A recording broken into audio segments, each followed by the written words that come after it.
اعوذ باللہ من الشیطان الرجیم، بسم اللہ الرحمن الرحیم۔ دوستو، ہماری آج کی ویڈیو ایک ایسے نابینا مصنف کے بارے میں ہے جس نے دنیا کا حیران کن اعزاز اپنے نام کر لیا۔ اس کا نام ایرک وین میئر تھا۔ زندگی میں انسان نے کچھ کر کے دکھانا ہو تو اس کے حوصلے کے لیے اسے اپنے جیسے انسانوں کی اتنی مثالیں ملیں گی وہ گن نہیں سکے گا، لیکن انسان کی سب سے بڑی کمزوری یہ ہے کہ اپنی آرام پسندی سے باہر نہیں نکلنا چاہتا۔ وہ اپنی گزر بسر کے لیے آسان اور آرام پسند طریقے ڈھونڈتا رہتا ہے۔ وہ چاہتا ہے سب بیٹھے بٹھائے ہوتا چلا جائے، اسی وجہ سے دن بدن وہ عمل سے محروم ہوتا جا رہا ہے۔ وہ چھوٹے چھوٹے رسک لینے سے ڈرنے لگا ہے۔ وہ چاہتا ہے بس کسی نہ کسی طرح وقت گزرتا چلا جائے۔ وہ خود سے یہ تک نہیں پوچھ پاتا کہ کیا واقعی وہ وقت پورا کرنے کے لیے پیدا کیا گیا ہے۔ ایسے لوگوں کی نہ تو اپنی زندگی متاثر کن ہوتی ہے اور نہ وہ کسی کی زندگی سے متاثر ہونا چاہتے ہیں۔ انہیں وقت پر چارہ ملتا رہے تو وہ گائے بھینس کی طرح ایک ہی جگہ بیٹھ کر ساری زندگی گزار دیں۔ جو لوگ جانتے ہیں کہ وہ اشرف المخلوقات ہیں، ان کے لیے اس کائنات کو تسخیر کر دیا گیا ہے۔ ان کے لیے یہ زندگی بہت چھوٹی ہے۔ وہ ہر لمحہ کو عمل میں لا کر کچھ کر دکھانا چاہتے ہیں۔ وہ اپنے علاوہ پوری دنیا کے لیے جینا چاہتے ہیں۔ ناممکن کا لفظ ان کی کتاب میں ہوتا ہی نہیں۔ وہ نہ صرف خود ہی کر دکھاتے ہیں بلکہ اپنے جیسے لاکھوں لوگوں کا حوصلہ بنتے ہیں۔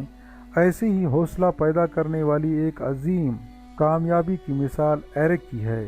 ایرک کی کہانی ایک عظیم کامیابی کی کہانی ہے۔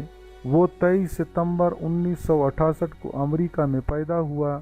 وہ اس وقت مشہور ایتھلیٹ، لکھاری اور موٹیویشنل سپیکر ہے۔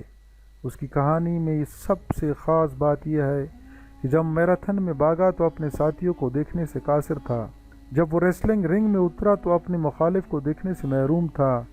جس جہاز سے اس نے جمپ لگایا، جن طلباء کو اس نے پڑھایا، انہیں دیکھ نہیں پایا، اور سب سے خاص بات وہ دنیا کا واحد فرد ہے جو دنیا کی بلند ترین پہاڑی پر اترا تو اس کی بلندی اور اپنے ارد گرد موجود پستیوں کا موازنہ کرنے سے قاصر تھا۔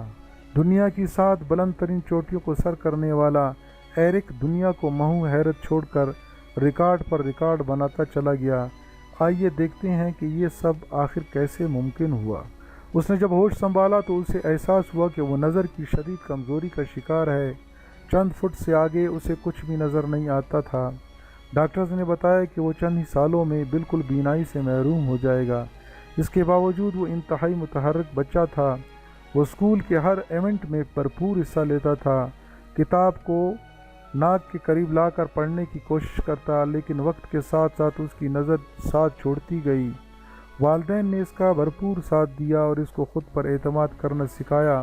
وہ اسکول میں فٹ بال، باسکٹ بال کھیلتا اور اپنے والد کے ساتھ سائیکلنگ کرتا، اور پھر 13 سال کی عمر میں جا کر وہ مکمل طور پر اپنی بینائی سے محروم ہو گیا۔ لیکن اس نے بریل سیکھنے اور سفید چھڑی کا استعمال کرنے سے صاف انکار کر دیا۔ وہ دنیا کو دیکھنا چاہتا تھا، اس میں خوب سیر کرنا چاہتا تھا۔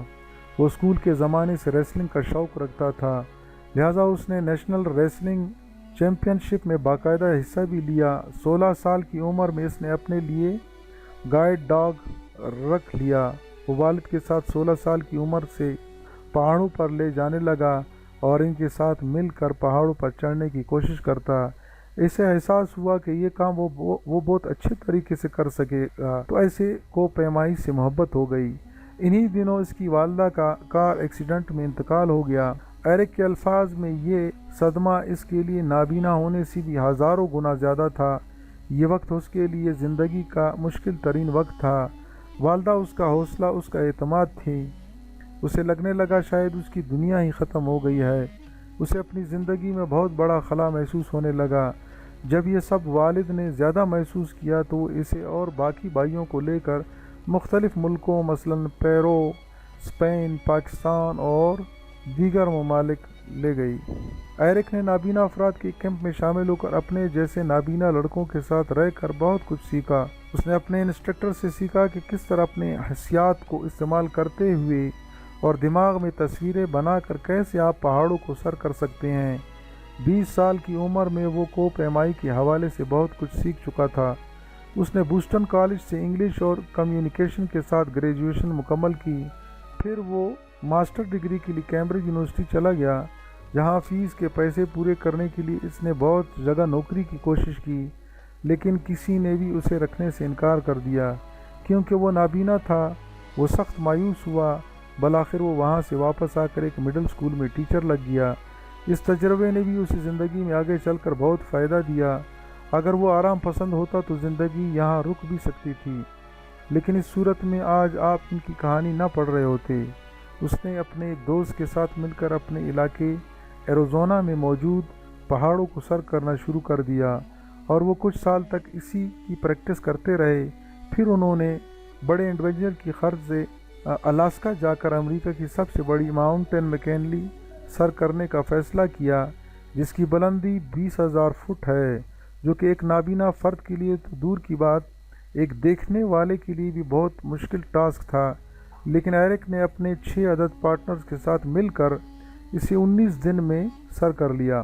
2004 میں اس نے سابر یامبرکن کی فاؤنڈیشن سے تبت کے 6 نابینا لڑکوں کے ساتھ مل کر شمال کی جانب سے 21,500 فٹ ایوریسٹ کو سر کیا، جو نابینا افراد کے لیے پہلا اتنا بڑا ریکارڈ تھا، جس کے اوپر بلائنڈ سائٹ کے نام سے ایک ڈاکومنٹری بھی بنی۔ اس کے بعد انہوں نے دنیا کی 7 بلند ترین چوٹیاں بھی سر کر ڈالیں۔ دنیا کی اربوں آنکھوں کے لیے یہ چوٹیاں آج بھی ایک ناممکن خواب کی طرح ہیں، لیکن ایرک نے دنیا کو کر دکھایا کہ ناممکن کسی چیز کا نام نہیں ہوتا۔ صدیوں سے نابینا افراد ایسے کام کرتے آ رہے ہیں جو کہ نارمل لوگوں کو بھی ناممکن نظر آتے ہیں، لیکن ایرک کی جیت اتنی بڑی اور واضح ہے کہ اس کے حوصلے اور بہادری کو سلام کرنے کو دل کرتا ہے۔ جس نے دنیا کی بلند ترین چوٹی کو سر کیا، وہ بھی سوچتا تو ہوگا کہ وہ ہمالیہ جس کو سر کرنے کی چاہت میں سینکڑوں صحت مند مہم جو اپنی جان کی بازی ہار گئے، جن کے جسم آج بھی ہمالیہ کے برف میں دفن ہیں، اس ہمالیہ کو سر کرنے کی اندھی کوشش کہیں آخری کوشش ہی ثابت نہ ہو۔ ایرک نے دنیا کو ثابت کر کے دکھایا کہ جو بھی چیز آپ کو دیکھنے میں ناممکن لگتی ہے وہ ہرگز ناممکن نہیں ہے۔ جسے سوچا جا سکتا ہے اسے کیا بھی جا سکتا ہے۔ بات صرف سوچ کو وسیع اور دل کو بڑا رکھنے کی ہے۔ اس نے اپنی آنکھوں کے اندھیرے کے آگے دنیا کی بڑے سے بڑی چوٹی کو رکاوٹ نہیں بننے دیا۔ بے شک زندہ دل لوگ اپنے مسائل نہیں، اپنی کامیابیاں دیکھتے ہیں۔ آپ اگر ایرک کی کامیابی کو سمجھنے میں دقت محسوس کر رہے ہیں تو ایک دن آنکھیں بند رکھ کر گزار کے دیکھیے۔ اگر یہ نہیں ماؤنٹ ایوریسٹ کو سر کرنے کا سوچیں۔ دنیا کی اکثریت اپنے چھوٹے چھوٹے مسائل کو ہمالیہ بنا دیتی ہے۔ وہ خود کو دنیا کا مظلوم ترین انسان سمجھنے لگتے ہیں، حالانکہ انہوں نے کبھی مشکلات کو دیکھا ہی نہیں ہوتا۔ وہ تو فقط اپنے کمفرٹ زون سے نکلنے کو موت سمجھ رہے ہوتے ہیں۔ ایسے ہی کروڑوں لوگ بجلی نہ ہونے پر، گرمی زیادہ ہو جانے پر، کسی چھوٹے سے امتحان میں ناکام ہو جانے پر، کاروبار میں ہلکا سا نقصان ہو جانے پر زندگی سے شکوے کر رہے ہوتے ہیں، اور دنیا کو بتا رہے ہوتے ہیں کہ انہوں نے بہت مشکلیں دیکھی ہیں۔ خدا را آپ اپنا شمار ایسے لوگوں میں نہ کرائیے گا۔ منزلوں کا تعین کرنا سیکھ لیں، بلند خواب دیکھیں، چھوٹی چھوٹی مشکلات کے رونے رو کر ہرگز اپنے مقام کو پست نہ کریں۔ آگے بڑھیے، ابھی بہت سے ناممکنات کو ممکن کرنا باقی ہے۔ دنیا کو اپنے کام سے اپنا نام دے کے جائیں۔ ایرک کی کہانی نے مجھے یہ سبق دیا ہے کہ کامیابی آپ کی ظاہری حالت کو نہیں بلکہ آپ کے جنون اور جذبے کو دیکھتی ہے۔ دوستوں، امید ہے کہ یہ ویڈیو آپ کو پسند آئی ہوگی۔ آپ سے گزارش ہے کہ ویڈیو کو لائک کریں، سبسکرائب کریں اور کومنٹس میں اپنے رائے لازمی دیں اور دوستوں کے ساتھ لازمی شیئر کریں۔ سر دست اجازت چاہوں گا، نیکسٹ ویڈیو میں آپ سے ملتے ہیں۔ اللہ حافظ۔